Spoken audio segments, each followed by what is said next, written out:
네, 조국 혁신당과의 합당 문제를 놓고 더불어민주당 안에서의 논란이 거세지고 있는데요. 이 장면 조국 혁신당은 어떤 심경으로 지켜보는지가 좀 궁금합니다. 신장식 수석 최고위원과 관련 이야기 나눠보겠습니다. 어서 오세요. 네, 안녕하세요. 지금 조국 혁신당은 조국 대표에게 협상 전권을 위임을 했잖아요. 네, 그렇죠. 그리고 그 뒤에 한 번이라도 예, 대화나 협상이 있었습니까? 없었습니다. 전혀. 예, 정청래 대표의 지난주 목요일인가요? 예, 저지난주 목요일이네요. 목요일 오전 9시 50분 합당 제의 이후에 어떠한 접촉도 없었습니다.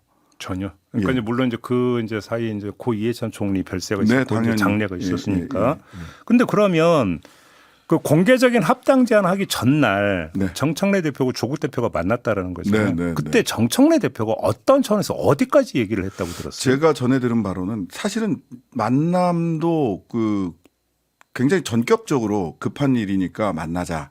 급하게 하러 가서. 예. 그래서 대표께서 오후 4시경에 앞에 일정을 빨리 서둘러서 정리를 하고 만나러 갔던 것으로 저는 알고 있고요.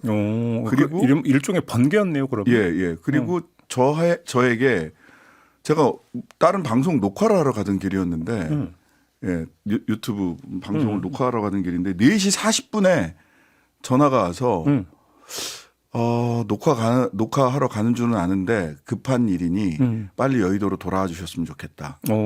해서 5시 10분부터 만나서 얘기를 했어요. 그러니까 뭔 긴 얘기를 지금 뭐 요새 뭐 미략설 무슨 뭐 이런 식의 음모론들이 있는데 뭐 한 30분 길어야 30분 정도 만난 거란 말이죠. 그리고 급하게 가던 사람을 불러드렸기 때문에 저는 당일날 뭐 그런 작전을 뭐 처음부터 작정을 하고 어떻게 뭐 그랬다라고 하면 모르겠습니다만은 그렇게 또 오해하시는 분도 계실 수 있었는데 전후에 미략 내지는 뭐 물밑 협상 없었습니다. 그러면 명확하게 말씀드립니다. 그 자리에서 그 정청래 대표는 어디까지 얘기를 했다고 그래요? 그러니까 내가 지금 내일 그러면 합당 공개 제안을 할 텐데 네. 이후에 그러니까 내가 이거를 할 테니까 당신들도 준비하라 뭐 이런 얘기가 좀 있었을 거 아닙니까? 어떤 취지의 공개 제안을 할 것이냐라고 하는 취지를 말씀하셨다고 해요. 취지만 예, 합당 취지만 예, 합당 취지가 거의 뭐 그 다음 날 기자회견에서 말씀하셨던 취지랑 거의 워딩이 일치하는 즉 이재명 정부의 성공과 그다음에 지방선거 승리라고 하는 얘기를 하셨다고 하고 그다음에 사실은 저희들이 그때 전북 등 호남 일정이 목요일 날 있었어요. 현장 최고위원회가 있어서. 그래서 우리는 호남 일정을 가야 되는데 왜 꼭 내일이어야 되느냐 라고 했더니 내일 하기로 했으니 예. 그러면 이렇게 좀 전달을 통보 받았죠. 의원님의 지금 그 전한 어떤 팩트에 기초를 한다면 네. 정청래 대표가 뭔가 되게 급했다는 얘기로 연결이 될 수밖에 없잖아요. 이것은 뭐 어떤 측면에서 보면 어느 면에서 보느냐에 따라 다를 텐데 급했다라는 측면도 이렇게 평가할 수도 있고요. 또 전격적이었다라고 예. 평가할 수도 있겠죠. 저희들은 근데 이제 참 저희들이 굉장히 당황스러운 건 뭐냐면 당 대표께서 민주당의 정청래 대표께서 긴급 기자회견이라는 형식을 가지고 제안을 한 거잖아요. 그래서 저희들은 진지하게 그 무게에 걸맞게 논의를 시작을 했는데 갑자기 그거는 정 대표 개인의 제안이지 민주당의 제안이 아니다. 이렇게 얘기를 하면 어떻게 해야 민주당의 제안인지 저희들로서는 당황스럽습니다. 한번 이렇게 추정도 가능할 것 네. 같은데 그 자리에서 이제 조국 대표는 뜻밖의 합당 제안을 받았어요. 네. 그러면 조국 대표 입장에서는 네. 당연히 그러면 당 안에서 어디까지 이야기가 된 겁니까? 물어봤을 거 아닙니까? 그거는 제가 잘 모르겠습니다. 그 소식까지는 못 들었는데 네. 그런 이야기까지는 상세한 말씀까지는 못 들었는데 네. 아니 당 대표가 그렇게 제안을 기자회견의 형식으로 하는데 저희들이 진지하게 논의를 안 할 수 없죠. 어제 예. 정청래 대표가 그 수석 최고위원회에서 총재가 아니라고 지금 얘기를 했고 그건 네? 누구나 다 알고 있는 사실이잖아요. 근데 그거는 형식상으로는 맞는 얘기죠. 왜냐하면 저희들도 협의의 전권을 당 대표에게 위임을 한 것이지 당연히 당무위원회와 맨 마지막에는 당원 총투표를 거치는 거거든요. 그러니까 당연하게도 그 과정을 거쳐갈 것이라고 저희들도 예상을 했던 거죠. 알겠습니다. 지금 예상을 뛰어넘었고요. 사실은 민주당 내에서 빨리 내부 정리를 하셨으면 좋겠는데 이건 누가 봐도 민주당 내부의 권력 투쟁으로 보이거든요. 자, 지금의 양상은. 바로 그 점을 여쭤보는데 권력 투쟁으로 규정을 하셨어요? 어떤 네. 점에서 권력 투쟁의 성격이라고 보시는 겁니까? 그 텔레그램 다들 보셨잖아요. 미략, 물음표, 예, 예, 타격. 예. 어디를 타격한다는 거죠? 내부 권력 투쟁임을 그 텔레그램 안에 나온 겁니다. 지금 뭐 김민석 총리는 어제 기자간담회에서 텔레그램 내가 쓴 거 아니다라고 얘기를 하셨지만 다수의 언론에서 김민석 총리와 뭐 국회의원 이모 의원 간에 있었던 텔레그램이다라고 얘기를 한단 말이죠. 네. 뭐 그게 사실인지 아닌지는 모르겠습니다. 제가 뭐 본 건 아니니까. 근데 미략, 느낌표, 물음표, 타격. 그건 정청래 대표를 타격하겠다는 것으로 뭐 당연히 해석이 되지 않나요? 그러니까 지금 의원님이 그러니까 이야기했던 권력 투쟁에서 차기 당권 투쟁의 전초전 이렇게 좀 해석을 하시는 것 같네요. 당권 투쟁의 전초전 정도가 아니라 본격 열전으로 본전, 예, 본전입니까? 조기 열전으로 간 것 같고요. 예. 저는 저희들은 그런 당의 권력 투쟁에 저희 조국혁신당을 끌어들여서 마치 저희들이 이건 어떤 상황이냐면요. 저희들은 선거연대 등을 통해서 미리 이미 얘기했습니다. 호남 지역에서는 경쟁하고 다른 곳에서는 선거연대 하겠다라는 것이 저희들의 선거 전술이에요. 네네네. 그러면 이건 당연히 썸 좀 타자 이런 얘기거든요. 근데 돌연 프로포즈를 했어요. 당대표께서. 근데 갑자기 뭐 시어머니, 시숙, 뭐 시누이 이런 분들이 갑자기 나타나서 니들이 무슨 자격이 있다고 그래 하면서 물 뿌리고 김치 싸대기 때리는 것 같은 느낌이에요. 왜 이러시는지 모르겠습니다. 알겠습니다. 근데 합당 반대론자들이 내세우는 논리를 보면 네. 조국 혁신당은 민주당보다 더 왼쪽에 가 있는 당이다. 네. 라고 하면서 근데 맞습니다. 그런 왼쪽에 가 있는 당하고 통합을 하면 중도 외연 확장에 오히려 걸림돌이 된다. 이 이야기를 하고 있거든요. 예, 저는 당연히 그런 얘기가 나올 수 있다고 생각을 하고요. 예. 그러면 거꾸로 조국혁신당 입장에서는 우리가 가지고 있는 소위 왼쪽 운동장을 넓게 쓰자라고 하는 그 가치와 정책 비전을 어떻게 되는 거지? 라는 질문을 할 수밖에 없어요. 그러면 한 발짝 더 들어가면 한국 정치에서 소위 중도 보수 내지는 중도 정당을 표방한 민주당과 네.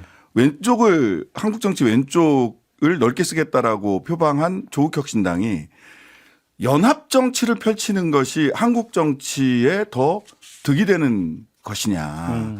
아니면 국민정당, 민주적 국민정당 캐치홀 파티를 지금 얘기하고 있는 민주당의 빅텐트, 이제 뭐 예전에 김기식 의원이 얘기했던 건데 그 빅텐트의 왼쪽 방을 차지하는 것이 한국 정치의 현실에서 오히려 왼쪽에 말하자면 토지공 개념 또는 뭐 그 차별금지법 등을 실현하는데 오히려 더 효과적인 것이냐.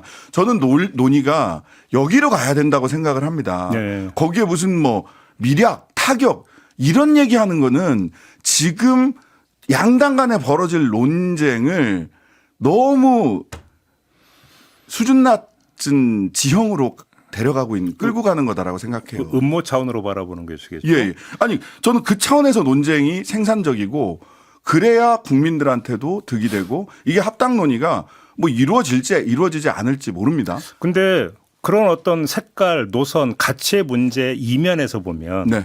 한번 이런 가설적 질문도 성립이 될 것 같은데 조국 혁신당이 지금 되게 잘 나간다면 네. 그래서 이제 뭐 저는 뭐 10%를 상회했던 그런 지지율을 만약에 지금도 보이고 있었다라면 네. 저런 이야기가 나올 수 있었을까? 뭐 그럴 수도 있죠. 뭐 여러 가지 가능성은 존재하는데 결국은 저희들은 조국 혁신당의 당세 위축이 네.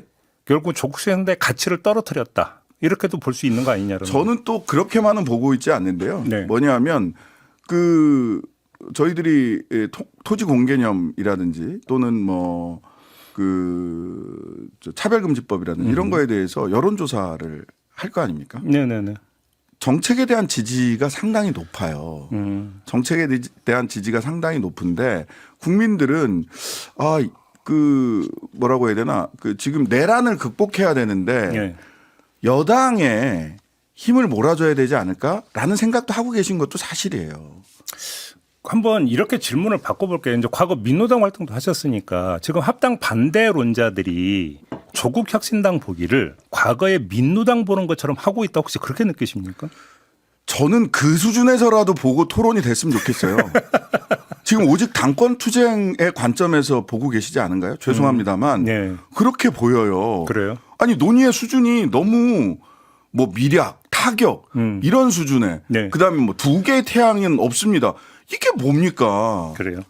아무튼 근데 그럼 민주당 안에서 지금 그 표출되고 있는 합당 반대 논리를 네. 조국 혁신당 의원님을 포함한 네. 조국 혁신당에서는 어떻게 지금 받아들이고 그다음에 합당에 대한 혹시 그러면 스탠스나 이런 것들이 조정이 필요하다고 혹시 내부 논의가 있습니까? 아니 저희들은 두 가지 질문 주셨으니까 저희들은 당황스럽고요. 당황스럽다. 예. 그리고 불쾌하기도 합니다. 권력 투쟁에 내부 권력 투쟁에 조국 혁신당을 끌어들이고 있다라고 보이니까. 그런데다가 심지어는 어제 뭐 토지공 개념 등을 가지고 색깔론적인 공세도 있었잖아요. 이현주 최고위원이 예. 토지공 개념을 포기하지 않은 한 합당 논의는 없다. 이렇게 그런 얘기까지 해서 멈추셨어야 되는데 예. 사회주의 공산주의 이야기 하셨다고요. 음. 예, 그건 민주당 스스로의 DNA를 부정하는 발언이잖아요. 네네네. 민주당 강령에는 토지공 개념이 있고 대한민국 헌법에도 있는데 네. 너무 유치한 색깔론적 공세예요. 유치하다. 예, 근데 이 부분이 실제로 그런 수위에서 저는 합당을 찬성한다 반대한다 그러면 토론이 된다는 겁니다. 예. 그러니까 한국 정치가 연합 정치가 좋으냐 빅텐트가 나으냐 또는 자 토지공 개념이 이게 민주당의 지금 색깔과는 다르다. 과거에 민주당이 추진해 왔지만 과거에 강령에도 있지만 지금은 조금 달라진 거 아니냐. 오히려 강령이 조정돼야 된다. 이렇게 얘기하면 저는 토론이 된다고 봅니다. 그거야말로 노선투쟁이죠. 예. 예. 저는 그런 수위에서 저는 토론이 됐으면 좋겠다라고 하는 것이고요. 네. 조국 혁신당 입장에서는 실은 제일 고민했던 건 그 제안을 딱 받았을 때 저희들은 작은 배입니다. 작은 배에 바람이 불고 잔잔한 호수에 돌이 꽝 떨어진 겁니다. 그럼 배가 흔들리잖아요. 근데 서로 일어나서 이쪽이 맞습니다. 저쪽이 맞습니다. 이야기를 하기 시작을 하면 배가 뒤집히거든요. 네네네. 자, 제자리를 지키면서 자기 할 일을 해 나가자. 그러면서 논의는 치열하고 진지하게 하자. 그래서 저희들은 지난주부터 당원 간담회 다 하고 있어요. 지금 민주당은 당원 간담회 의원총회 다 못하고 계시지 않습니까? 네네네. 최고위원회에서의 공방밖에 없잖아요. 제가 한번 이것도 가정적 질문이긴 합니다만 한번 드려보겠습니다. 자, 이렇게 하다가 네. 만약에 합당 논의가 지방선거 전에 완결이 안 되거나 그럴 수도 무산이 있죠. 됐다고 쳐요. 예. 그러면 조국 혁신당의 지방선거 전략이나 지방선거의 판단이 이런데 부정적일 거라고 보십니까? 긍정적일 거라고 보십니까? 저는 부정적일 가능성이 큽니다. 그러나 이 과정에서 저는 한국 정치가 연합 정치로 갈 거냐 아니면은 빅텐트가 더 나을 것이냐라고 하는 본격적인 논의가 돼야 된다고 생각을 하고요. 네네네. 그다음에 연합 정치로 간다면 사실은 걱정되는 게 있어요. 저희들은 연합 정치로 가도 좋다라고 생각을 해요. 합당을 해도 좋고. 왜냐하면 둘 다 꽃길이 아니기 때문에 각각의 각오가 필요하거든요. 네네네네. 예. 그런데 그러려면 제일 걱정되는 건 이런 거예요. 사실 그 합당을 제안한 이면에 저는 그게 있다고 보는데 지방선거에서 전면적인 경쟁을 하게 되면 지지자들 간의 감정의 골이 생깁니다. 이건 어쩔 수가 없어요. 선거 현장을 뛰면. 호남 지역에서는 그러겠죠. 예, 호남 지역에서는 예, 적어도. 예. 그러고 나면 이게 연합 정치가 더 어려워지는 거 아니냐. 이제 이런 걱정이 있으셨던 걸로 저는 추정을 합니다. 그런데 그렇다면 만약 연합 정치로 갈 거면 쿨하게 제도화해야 됩니다. 그래야 감정의 골이 안 생겨요. 그러니까 저는 이런 논의가 자 지금은 합당할 때가 아닙니다. 제도화라는 게 어떤 제도화라는 게 결선 투표. 아, 예, 예. 그다음에 지방선거에서 2인 선거구로 돼 있는 거를 3에서 5인 선거구로 만들어서 다양한 정치 세력이 기초의회에 들어갈 수 있도록 하는 거. 네. 비례성을 확대하는 거. 예. 이런 연합 정치를 쿨하게 제도화할 수 있는 방안은 그럼 뭐냐. 지금 합당이 안 맞다. 노선이 아무래도 다른 것 같다. 그리고 연합 정치를 하는 것이 다양하게 존중하면서 공존하는 것이 다 낫다라고 하는 노선 내지는 그런 토론을 통해서 결론이 그렇게 나오면 자 그럼 서로 감정의 내란 극복을 위해서 국민의힘 내란 정당들의 대응을 하려면 감정 상하지 않게 쿨하게 제도하자라고 가든지 알겠습니다. 아니면 빅텐트에서 제대로 힘을 모아보자 한 당 안에서 저는 이 수준에서 논의가 돼야 된다고 생각합니다. 지금 의원님 말씀을 듣다 보니까 이건 불현듯 예. 성사될지 안 될지는 모르겠는데 네. 이 생각이 드는데 혹시 저희가 네. 의원님하고 네. 민주당 안에서 합당에 가장 강하게 반대하는 의원을 모시고 네. 토론을 한번 만들면 저는 용의가 있으십니까? 저는 용의가 있습니다. 있는데요. 예. 근데 토론의 수위가 저는 아까 말씀드린 그 한국 정치에서 어떤 지금 정당 구조가 필요한가 이런 얘기였으면 좋겠고요. 네, 그 이전에 제발 빨리 집안 정리를 좀 해주시면 좋겠다. 알겠습니다. 오늘은 여기까지만 진행을 할게요. 네네. 고맙습니다, 의원님. 네, 감사합니다. 신장시 조국혁신당 수석 최고위원과 함께했습니다.